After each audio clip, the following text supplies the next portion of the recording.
السلام علیکم ورحمۃ اللہ وبرکاتہ۔ الحمد للہ رب العالمین والعاقبۃ للمتقین والصلاة والسلام علی سید المرسلین وعلی آلہ واصحابہ اجمعین، اما بعد، فاعوذ باللہ من الشیطان الرجیم، بسم اللہ الرحمن الرحیم۔ یوصیکم اللہ فی اولادکم للذکر مثل حظ الانثیین۔ صدق اللہ العظیم وصدق رسولہ النبی الامین الکریم، ونحن علی ذلک لمن الشاہدین والشاکرین، والحمد للہ رب العالمین۔ بارگاہ رسالت میں پہلے درود پاک پیش کر لیں اور پڑھیں اللہم صلی علی سیدنا و مولانا محمد بارک وسلم، صلو علیہ صلاۃ و سلام علیک یا رسول اللہ، صلاۃ و سلام علیک یا حبیب اللہ۔ ایک مرتبہ اور محبت سے بآواز بلند درود پاک پیش کریں، صلی اللہ علی النبی الامی وآلہ صلی اللہ علیہ وسلم، صلاۃ و سلام علیک یا رسول اللہ، صلاۃ و سلام علیک یا حبیب اللہ۔ گزشتہ جمعہ سلطان التارکین صوفی حمید الدین ناگوری رحمت اللہ تعالی علیہ کے اقوال کی روشنی میں نے مختصراً ترکہ میراث کی تقسیم کا ذکر کیا تھا۔ جمعہ کے بعد بعض احباب نے مجھ سے کہا کہ اس میں بیان میں ایک اور وضاحت ہونی چاہیے کہ بعض لوگ جس کے گھر میں بچیاں ہی بچیاں ہوتی ہیں تو جھولی لے لیتے ہیں، گود لے لیتے ہیں، تو اپنے کل مال کا وارث اسی گود لیے ہوئے، جھولی لیے ہوئے کو بنا دیتے ہیں، جبکہ بچیاں ہوتی ہیں لیکن انہیں حصہ سے محروم کر دیتے ہیں۔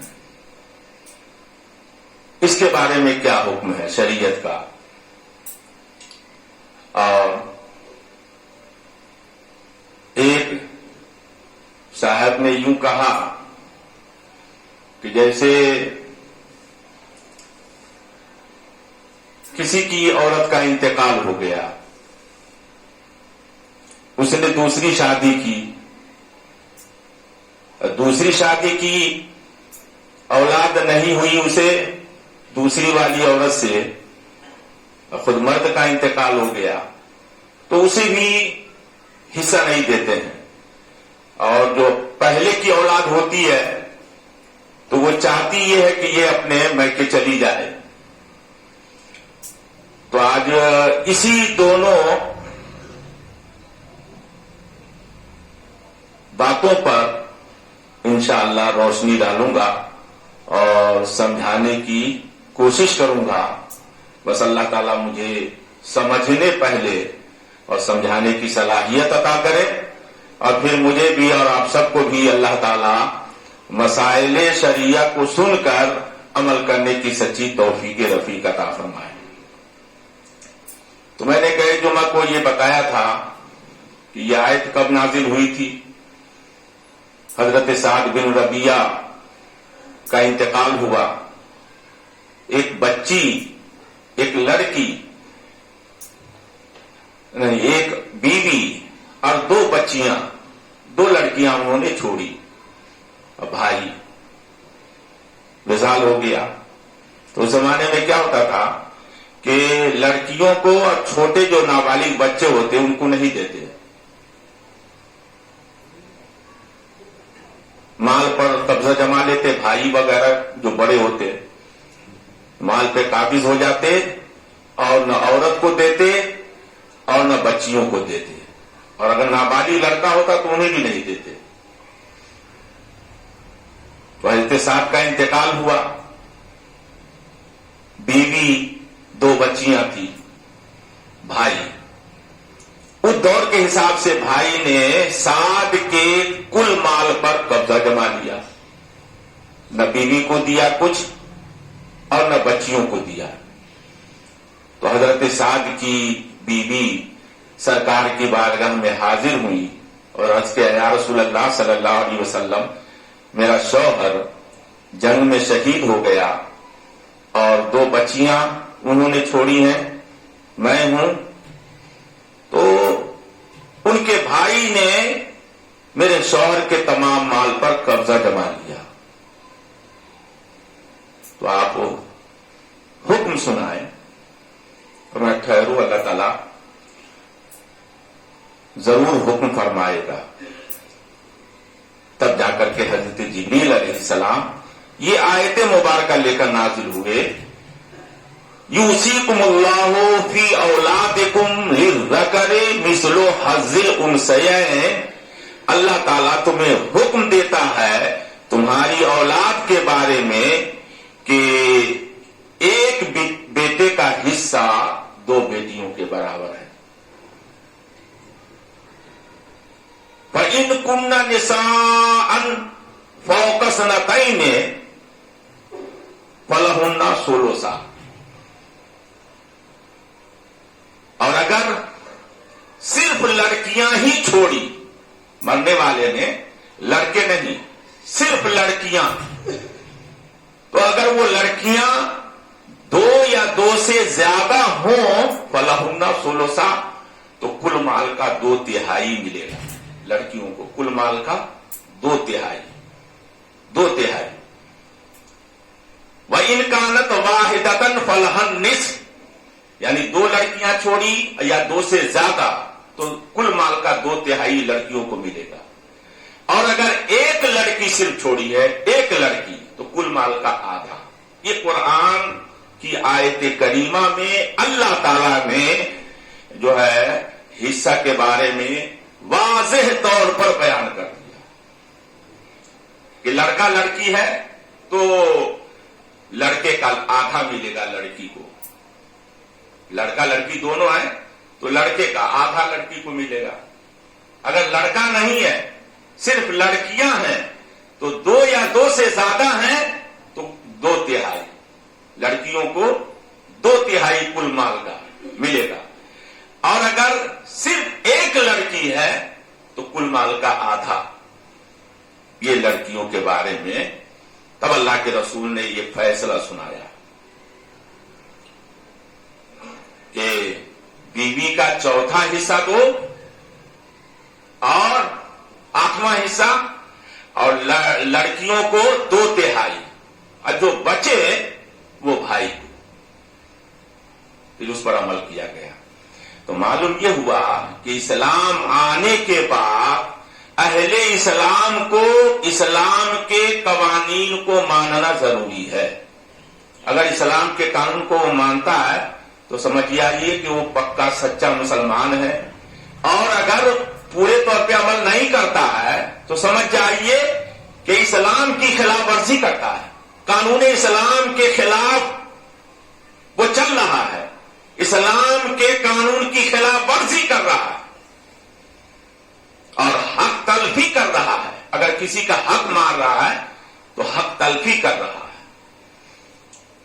تو اب یہ بات بالکل یہ ذہن نشی کر لیجئے کہ لڑکیاں کسی بھی صورت میں محروم نہیں ہیں، ان کو حصہ ملے گا ہی، ہر حال میں بچیوں کو حصہ ملے گا۔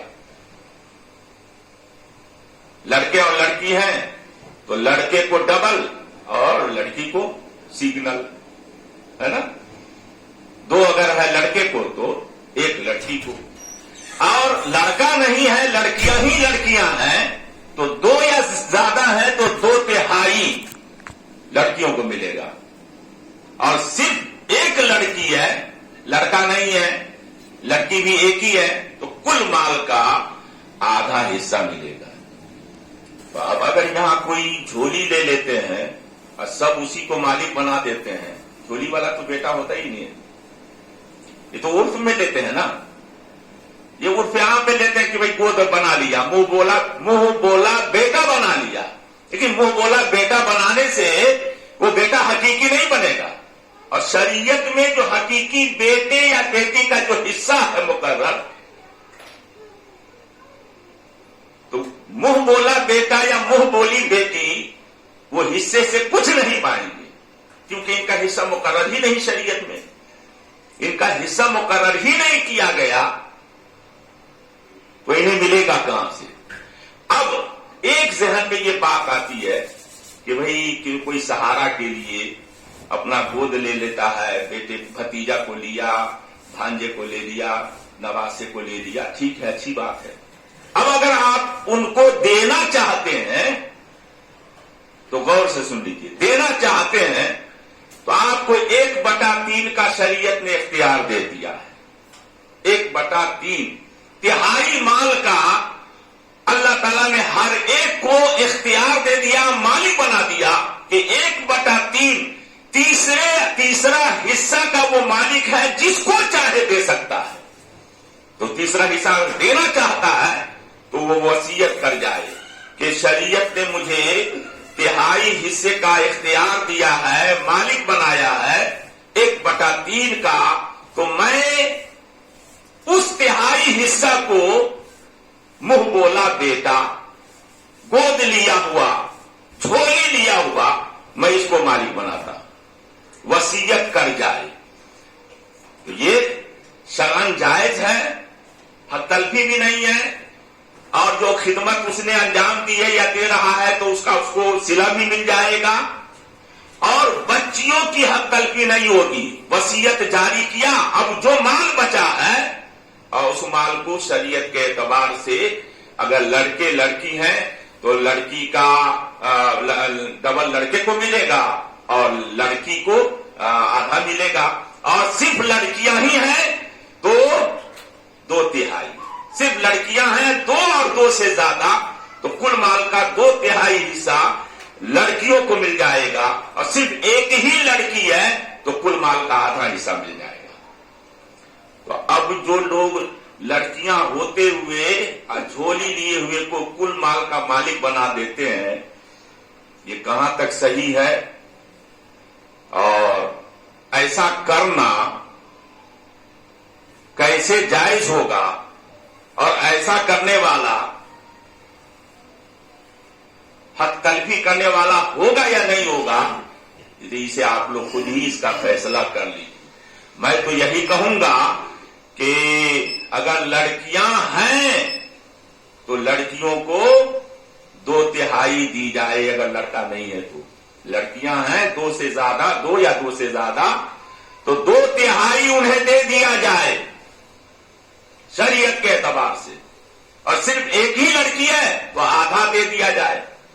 اور جھولی لیے ہوئے کو 1/3 یا 1/3 کا جو آپ کو شریعت نے اختیار دیا ہے، اللہ اور اللہ کے رسول نے جو اختیار دیا ہے، تو آپ 1/3 مال کی وصیت کر جائیں گے، گناہ سے آپ بچ جائیں گے اور ہر حق والے کو حق مل جائے گا، کسی پر ظلم نہیں ہوگا، کسی کی حق تلفی نہیں ہوگی. آپ عند اللہ عند الشرع آپ گناہوں سے، ناجائز کام کرنے سے، ظلم کرنے سے، حق تلفی کرنے سے بچ جائیں. تو ایک تو یہ ہے مسئلہ جو گئے جمعے کو کسی نے کہا کہ لوگ بچیاں ہوتی ہے تو گود والے ہی کو مالک بنا دیتے ہیں، اس کو نہیں دیتے ہیں. یہ مسئلہ صاف ہوا، واضح ہوا. اور ایک یہ ہے کہ شادی عورت تھی، اپنی پہلی انتقال کر گئی، دوسری آئی، نکاح کیا، اور نکاح کرنے کے بعد جو ہے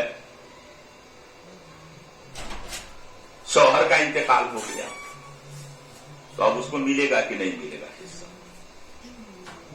نکاح کیا تو بیوی ہو گئی، نکاح کیا تو اب بیوی ہو گئی. اب بیوی کا جو حصہ شریعت میں